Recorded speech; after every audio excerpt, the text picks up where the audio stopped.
Night மாத்தையன் அடுத்தடுத்து நடக்க போற மேட்சஸ்ல எல்லாம் கண்டிப்பா வின் பண்ணியே ஆகணும்னு அதையே நினைச்சுக்கிட்டு தூங்காம இருக்கான்.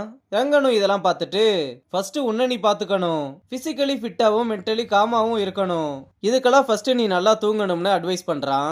மறுநாள் டோர்னமெண்ட்ல நம்ம கேர்ள்ஸ் டீமோட ஆப்பனன்ட்ஸ் ஃபர்ஸ்ட் இன்னிங்ஸ்ல 159 ரன்ஸ் எடுத்து 160 ரன் டார்கெட்டா பிக்ஸ் பண்ணிருக்காங்க. நம்ம சைடு எப்பவும் போல வள்ளியும் லாராவும் ஓப்பனிங் இறங்கி ஃபர்ஸ்ட் பாலே வள்ளி 4 அடிச்சு ஸ்டார்ட் பண்ணி வைக்கிறா.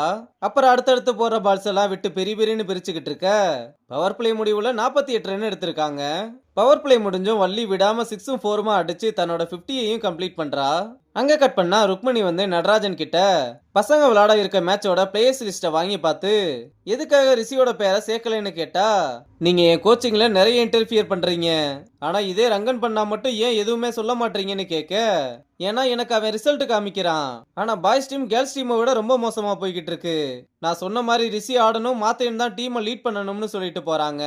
இத கேட்டு நம்ம பசங்களாம் செம்ம ஹாப்பியாகி துள்ளி குதிச்சுக்கிட்டு இருக்கானுங்க. ஆனா பாவம் நடராஜனுக்கு தான் மூஞ்சி செத்து போச்சு. இங்க மேட்ச்ல லாரா அவுட் ஆனதும் தியோ உண்டவனா உள்ள வந்து வள்ளிக்கு பார்ட்னர்ஷிப் கொடுக்கறா. இந்த பக்கம் ரிஷி விளையாடலைன்ற சோகத்துல வினய் வீட்டுக்கு கிளம்பலாம்னு போக மணி அங்க வேகமா ஓடி வந்து, நீ இந்த மேட்ச்ல இருக்க மாத்தையும் தான் டீமை லீட் பண்ண போறாரு, ருக்மணி மேமே இதை சொல்லிட்டாங்கன்னு சொன்னதும் இதை கேட்டு வினயும் ரொம்ப சந்தோஷமா ரிஷிக்கு ஆல் த பெஸ்ட் சொல்லி அனுப்புறாரு. இங்க மேட்ச்ல வள்ளியும் தங்கமும் உள்ள நின்னு வள்ளி 72 ரன் எடுத்து டார்கெட்டையும் சேஸ் பண்ணி மேட்சை வின் பண்றாங்க.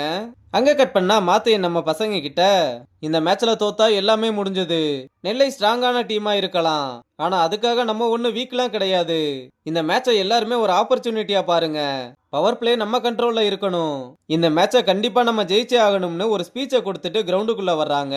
வினயும் வீட்டுக்கு போகாம ரிசீவ் விளாடுறத பாக்குறதுக்காக வந்திருக்காரு. அப்புறம் மேட்ச் ஆரம்பிச்சதும் நெல்லையும் நல்லா பிளே பண்ணி 3 ஓவருக்கு 43 ரன் எடுத்து ஒரு விக்கெட்டையும் லாஸ் பண்ணிருக்காங்க. அடுத்தும் நம்ம பசங்க போற பாலெல்லாம் அடி பொழந்தெடுத்து 10 ஓவர்ல 104 ரன் எடுத்திருக்காங்க. அப்ப பாண்டா ஓவர்ல ஒரு விக்கெட் விழுந்ததும் அப்படியே கொஞ்சம் கொஞ்சமா மேட்சை நம்ம பசங்க பக்கம் கொண்டு வர்றாங்க.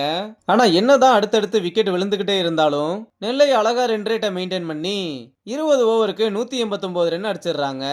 அப்புறம் ரிஷி ரூம்ல உட்காந்து கிரவுண்டில் இருக்கும்போது மறுபடியும் ஆன்சைட்டி வந்துட்டா என்ன பண்றதுன்னு ரொம்ப பயத்துல இருக்கான். இத மணியும் புரிஞ்சுக்கிட்டு, டேய் இதுக்கு முன்னாடி உன்னோட பிரச்சனை எல்லாம் நீ மட்டும் தனியா ஃபேஸ் பண்ணிக்கிட்டு இருந்த, ஆனா இன்னைக்கு நாங்க எல்லாருமே ஒரு டீமா உன்னோட ஃப்ரெண்டா உன் கூட இருக்கோம், நாங்க உன் பேரை சொல்லி கத்துனா உன்னை சேர் பண்ண தான் கத்துறோம்னு உனக்கே தெரியும்ல, உனக்கு ஆன்சைட்டி வர்ற மாதிரி தோணுச்சுன்னா நீ எங்களை மட்டும் பாரு, அப்படி எங்களை பார்க்கும்போது உனக்கு ஆன்சைட்டி ட்ரிகர் ஆகலைன்னா அவ்வளவுதான், உனக்கு ஆன்சைட்டி அட்டாக் கண்டிப்பா வராது, நாங்க உன்னை ஒரு ஆக்டரோட பையனா பார்த்ததே இல்ல, எங்க ஃப்ரெண்டு ரிஷியா மட்டும்தான் பாக்குறோம்னு அவனை கொஞ்சம் சமாதானப்படுத்துறான். அப்புறம் செகண்ட் இன்னிங்ஸ்ல எப்பவும் போல வேலுவும் மாத்தையனும் ஓப்பனிங் இறங்குறாங்க. நம்ம பசங்க ஃபர்ஸ்ட் ஸ்லோவா ஆடினாலும் அடுத்த நாள் அடிச்சு ஆடிக்கிட்டு இருக்கும் போது வேலு தூக்கி அடிக்கிறேன்னு தன்னோட விக்கெட்டை லாஸ் பண்றான். அடுத்து நம்ம ரிஷி உள்ள வர வினய் ரொம்ப சந்தோஷமா சேர் பண்ணிக்கிட்டு இருக்காரு. ஆனா ரிஷி ஆப்பனன்ட் பசங்களை ரொம்ப ஸ்லெட்ஜிங் பண்ண ஆரம்பிக்க அடுத்தடுத்து போற பால் எல்லாமே டாட் பண்ணிக்கிட்டே இருக்கான். இதனால ஒரு கட்டத்துல ஆன்சைட்டியும் வர ஆரம்பிக்குது. அப்ப மணி சொன்ன வார்த்தையெல்லாம் அவனுக்கு ஞாபகம் வந்து நம்ம பசங்களை பார்த்து ஆன்சைட்டியை கண்ட்ரோல் பண்ண ஆரம்பிக்கிறான். அடுத்து போட்ட ஃபர்ஸ்ட் பாலை 6ஓட ஆரம்பிச்சு அடி பொழந்து கட்டிக்கிட்டு இருக்கான். இதை பார்த்து வினயும் சந்தோஷத்துல ரொம்ப பெருமையா ஃபீல் பண்றாரு.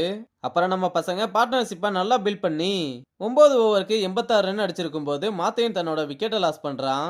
அப்புறம் அடுத்து வந்த பாண்டா ஜாக்கின்னு அடுத்தடுத்து விக்கெட்டை விட்டுற மணி உள்ள வந்து ரிஷிக்கு கம்பெனி கொடுத்து விளாண்டு 2 பேருமே அருமையா பிளே பண்ணி கடைசியில ஒரு பாலுக்கு 5 ரன் அடிக்க வேண்டிய நிலைமையில ஆப்பனன்ட் போட்ட பால ரிஷி தூக்கி அடிக்க வெளியே இருந்து எல்லாருமே 6ன்னு நினைச்சா கடைசியில அது கேட்சா மாற மேட்சை லாஸ் பண்றது மட்டும் இல்லாம தன்னோட சதத்தையுமே கோட்ட விடுறான்.